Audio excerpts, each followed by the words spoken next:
Duha ka mga konsehal sa barangay lakip sa nasikop human aktuhing nagtigbakay sa lungsod sa Cordova. Si Luan Mirondina sa report.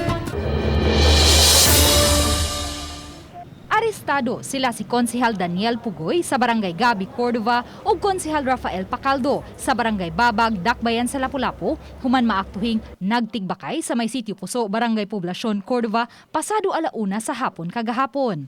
Uban nilang nasikop sila si Jerry Digamo, 47 anyos, Alan Sanchez, 53 anyos o Cornelio Pugoy, 65 anyos nga pulos mga taga Cordova.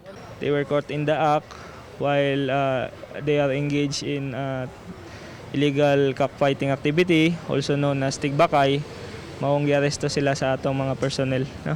Ubos sa guidelines nga giluwatan sa Interagency Task Force for Emerging Infectious Disease sa mga dapit nga gipaubos sa General Community Quarantine sama sa Dakbayan sa Lapu-lapu, lakip sa gididan nga makagawa sa panimay ang mga senior citizens. Sa 5 ka mga dinakpan, 2 kanila ang senior citizens. Lakip na si Konsehal Pugoy sa Barangay Babag. Ang 2 ka mga konsehal parehong mihimakak nga apil sila sa nagtigbakay. Matod ta ko niya og Xerox ma'am niya.